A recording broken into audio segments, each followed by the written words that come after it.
Good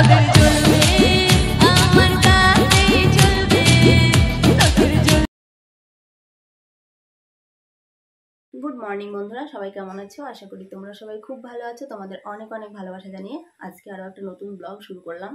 এখন সময় হচ্ছে সকাল 10:17। তো এখন থেকে ব্লগটি স্টার্ট করছি। ঘুম থেকে উঠেছি 8টার সময়। ঘুম থেকে উঠে ফার্স্ট যা করি আর কি, একটু ফ্রেশ হয়েছি, ফ্রেশ হয়ে চা বানিয়েছি, চা বানিয়ে চা খেয়েছি। চা খাওয়ার পরে তোমরা তো শুনেইছো, মানে দুদিন থেকে প্রচণ্ড মন মেজাজ খারাপ ছিল, যার জন্য কোনো কাজই করতে পেরেছিলাম না, পড়েছিল এইভাবে। তো যেগুলো কাচার ছিল কেচে নিয়েছি, আর অনেক কটা বাসন পড়েছিল, বাসনগুলো মেজেছি। আর অল্প দুটো ভাত করলাম, এখনও ভাত খাওয়া হয়নি, সোনাকে দুটো খাইয়ে দেবো, দিয়ে রান্না করব। রান্না করে তারপরে আজকে স্নান করব। ওগুলো কেচে দিয়েছি, বাসনগুলো মেজেছি, মেজে গাটা ধুয়ে নিয়েছি। স্নান এখনও হয়নি, স্নানটা পরে করবো, কেননা রান্নাবান্না সারি, সোনা আমার বাবা আবার খেতে আসবে, ওই জন্য রান্নাটা সেরে নেব। আর যদি সমস্ত কাজ বাজ সেরে স্নান করে রান্না করতে যাই না, তাহলে রান্না করতে অনেক লেট হয়ে যাবে, এসে আর খেতে পাবে না, ওই জন্য আর কি। বিছানা পড়ে আছে, এরকম বিছানা গোছগাছ করতে হবে, ঘরটা ঝাড় দিতে হবে, বুঝতেই পারছো 2 দিন ঝাড়টা দিইনি। আর দোকানের মালপত্রগুলো আছে, এখানে রাখা ছিল পালা মারা, কিন্তু সোনা আবার ওইদিকে রেখেছে, ওখান থেকে তুলে ঠিকঠাক করে গোছগাছ করে রাখতে হবে। দোকান তো বন্ধ করে দিয়েছি, তুলে দিয়েছি, কিন্তু মালপত্রগুলো তো ঠিকঠাক করে রাখতে হবে, তাই না? ব্যাগের মধ্যে কিছু রয়েছে, বস্তা রয়েছে, আর ওখানে রেখে যায়। আর কিছু অবশ্য আছে আলমারিতে, সেগুলো গোছগাছ করতে হবে, সেজন্য অনেকটাই সময় লেগে যাবে। তো আগে রান্নাটা আমি বসিয়ে দিই। শাক ধুয়ে নিয়েছি আর মাংসটাও ধুয়ে নিয়েছি। আজকে আমি রান্না করব শাক আর মাটন, এটাই রান্না করব। তো চলো আগে আলু সেদ্ধ ভাত করে দিই, সোনাকে দুটো খাইয়ে দিই, খাইয়ে দিয়ে ভাতটা বসিয়ে দিই ওকে খাওয়াবো। তো সারাদিনটা সাথে থাকো, সঙ্গে থাকো। মুখে বলছি এক, কাজে করছি আর এক, তাই না? যা বলি তাই কিন্তু করি না, কি অনাসৃষ্টি একটা ব্যাপার, তাই না? বললাম যে সোনাকে আগে খাইয়ে দেবো, তারপরে কাজে হাত দেবো, কিন্তু না, সোনা এখন খেতে রাজিই নয়, বলছে খাবো না। কিন্তু বেলা অনেকটাই হয়ে গেছে, প্রায় 10টা বাজতেই চললো, কিন্তু ও বলছে না, আর একটু পরে খাবো। ও তো সকাল সকাল খেতেই চায় না, তো ভাবলাম বেকার বসে থেকে কী করব, ও যখন খেতে চাইছে না, জোর করে খাওয়াতে পারবো না। আর আমি ছোটোর থেকে ওকে কোনোদিন জোর করে খাওয়াই না, যখন ওর খিদে পাই তখন খাই, মানে যে খেতে চাইছে না বা খেতে পারবে না আমি জোর করে খাইয়ে দেবো এমনটা কিন্তু নয়। ওই জন্য আগেই বিছানাটা গোছগাছ করে নিলাম। গোছগাছ করে তারপরে এই দেখো চলে এলাম সোনাকে খাওয়াতে। আগে ভাতটা বসিয়ে দিলাম, আর শাকগুলো তো বেছে ধুয়েই নিয়েছি, ঘি দিয়ে মাখিয়ে দিচ্ছি, গরম গরম ভাত, ও আবার ঘি দিয়ে খেতে ভীষণ ভালোবাসে। তো সোনাকে ভাত মাখিয়ে দিয়েছি, আর আমিও দুটো খেয়ে নিয়েছি। খেয়ে তারপরে এইদিকে কাটা বাছা করতে চলে এলাম, মাংসের যাবতীয় মশলাপাতিগুলো কেটে নিচ্ছি। আর শাকটা তো ধুয়ে রেখেছি, শাকটাকেও কেটে নেব। তো এই কাজগুলো আগে কমপ্লিট করে নিই। সমস্ত কিছু কেটে বেছে ধুয়ে রেডি করে নিয়েছি, আর ভাতটাও নেমে গেছে, তখন ভাত নেমে নিয়েছি। মাংসের আলু, আদা, কটা লঙ্কা তুলে নিয়েছি, গোটা গরম মশলা, তেজপাতা, পেঁয়াজ, শুকনো লঙ্কা, রসুন, আর এইদিকে শাকটাও দিয়ে দিয়েছি। শাকটা এদিকে হতে থাক, আর আমি বাটনাগুলো ঝটপট করে নিই। আর মাংসটা ধুয়ে রেখেছি, মানে মাংসটাও ধুয়ে নিয়েছি।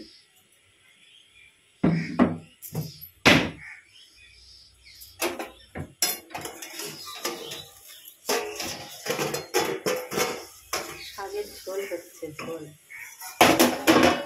এই দেখো,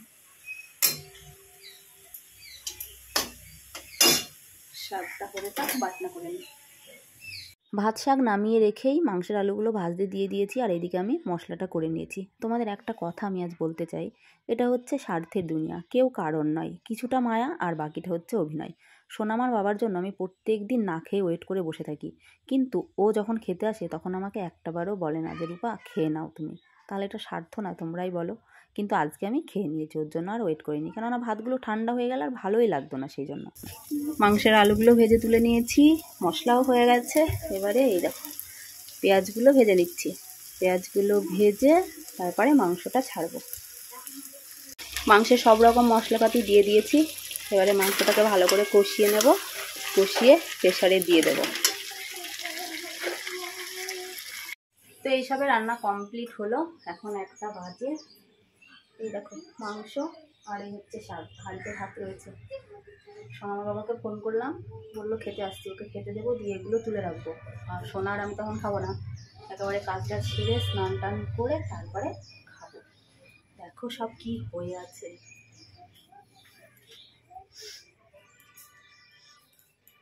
এটা এখনো ঝাড়া হয়নি, লেপগুলো ভাঁজ করা হয়েছে।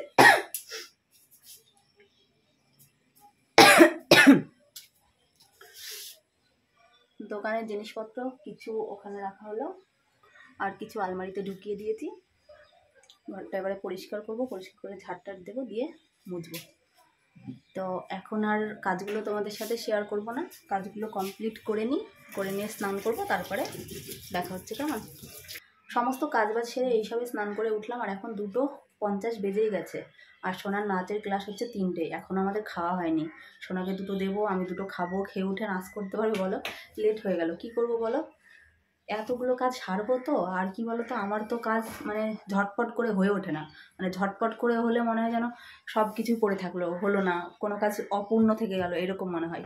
যার জন্য ওই খুঁটিয়ে কাজ করতে গিয়ে না দেরি হয়ে যায়। বিছানাটা তো গুছিয়েছিলাম, সোনা তো সেই 3 সকালে স্নান করেছে, দেখেইছ। আর আপাতত এখন বিছানার ওপরেই থাক। নিজে একটা আলমারি রাখা আছে, আলমারিটা নিয়ে আসবো, নিয়ে এসে এখানে রাখবো। তখন ঝটপট আগে দুটো খেয়ে নিই, কেমন? খেয়ে নিয়ে তারপরে রেডি টেডি হয়ে তারপরে দেখা হচ্ছে।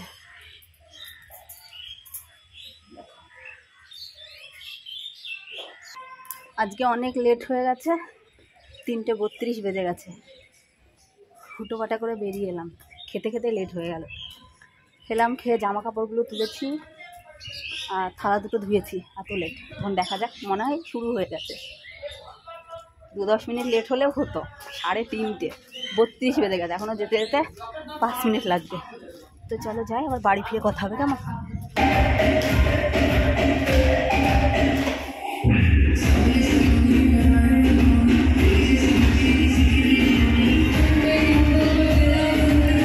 নাচের ক্লাস থেকে এইসবে বাড়ি এলাম, এখন 4:45 বাজে। আজকে কিন্তু তাড়াতাড়ি হয়ে গেল, এমনিতেই আমরা লেটে গেছি। 3:30 4:45 বেজেই গেছিলো তখন গেছি। তাহলে বেশিক্ষণ আজকে আর নাচ শিখতে পারিনি। আর তাছাড়া বড় কথা, আজকে ওদের নাচের স্যারটা আসেনি, শুধু ম্যামটা এসেছে। ওই যা একটুখানি করালো, করিয়ে বাড়ি চলে এলাম। আর এখন তো একটুখানি বড়দিনের বেলা হয়েছে, দেখো 4:45 বাজে, তবুও চারিদিকে ঝলমলে মনে হচ্ছে রোদ উঠে আছে। তো ভাবলাম এখন আর ওপরে উঠবো না, কেননা ওপরে তো সেরকম কাজ নেই, মানে সেরকম বলতে কোনো কাজই নেই, সমস্ত কাজবাজ সেরেই গেছিলাম নাচে। তো ভাবলাম একটুখানি ঘুরু করি, ওই জন্য আর কি মাঠের দিকে এলাম। এখানে এসে একটুখানি বসবো, বসে তারপরে বাড়ির দিকে যাব। একটা জিনিস ভালো হয়েছে, কি বলো তো, দোকানটা বন্ধ করে বেশ ভালোই হয়েছে। ঘুরতে তো পারছি, তা না হলে এক জায়গায় বন্দি দশার মতো বসে থাকতে হতো। ভালোই হয়েছে, ঘুরে বেড়াচ্ছি, 10-5টা মানুষের মুখ দেখছি, মুড আপনিতেই ভালো হয়ে যাচ্ছে। দেখো কত ছেলেপিলে খেলা করছে এখানে, কত বাচ্চা কাচ্চা, বেশ ভালো লাগছিল। তো এখানে বসে থেকে একটুখানি ওদের খেলা দেখে তারপরে বাড়ি যাব। বাড়ি গিয়ে তারপরে আবার তোমাদের সাথে কথা হবে। কি বলো তো, এখানে বসতে আবার একটু ভয় লাগে, এই যে বল খেলা করছে না, বল যদি গায়ে ছুটে এসে পড়ে, এই বলকে আমার আবার ভীষণ ভয়। তো যাই হোক, তবুও 2-10 মিনিট দাঁড়াবো, তারপরে যাব। এই জাস্ট বাড়ি এলাম, এখন সন্ধ্যা 6:14 বাজে। বাড়ি এসে সোনা দেখো কি করছে, আর আমি এখনো ড্রেস চেঞ্জ করিনি, একেবারে পরেই করব। দেখবে সোনা, দুধটাকে ফুটিয়ে এই দেখো ঘন করে নিয়েছে।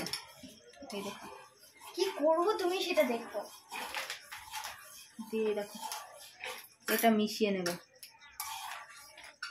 চকোচের মতো অনেকটা। কি টেস্ট লাগবে দেখো, একদম দুধ। ওরা মিশিয়ে খাবে।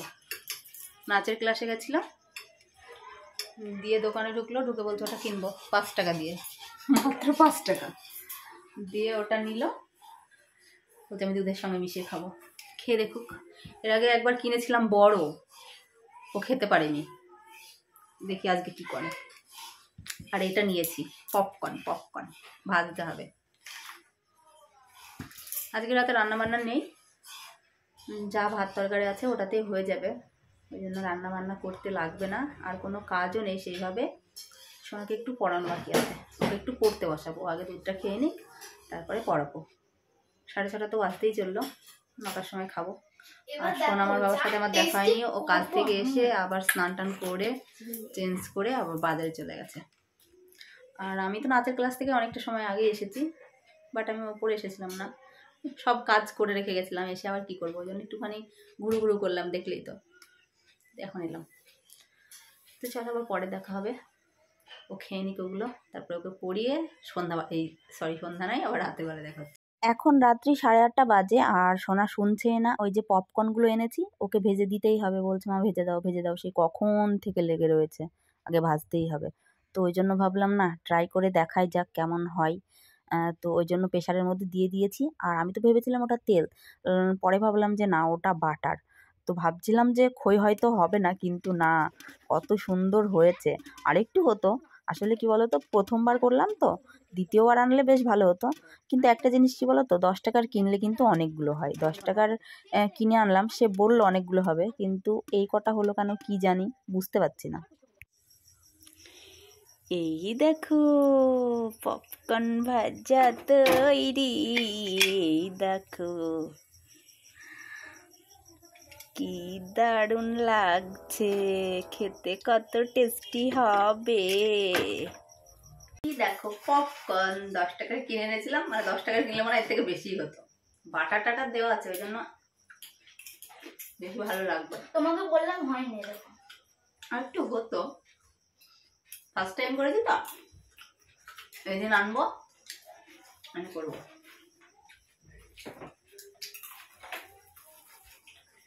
করলাম দেখো, করলাম দেখো পেশেন্ট। সত্যি কথা বলতে, বাজারের কেনা পপকর্নের ছাড়াও না, এগুলো বেশি টেস্টি। তোমরাও বাড়িতে ট্রাই করো, দেখো ভালো লাগবে। আমার যখন ভালো লেগেছে, তোমাদেরও ভালো লাগবে। তো আজকের মতো ভিডিওটা আমি এখানেই এন্ড করছি। সবাই খুব ভালো থেকো, সুস্থ থেকো। আবার আগামীকাল নতুন কোনো ব্লগে দেখা হচ্ছে।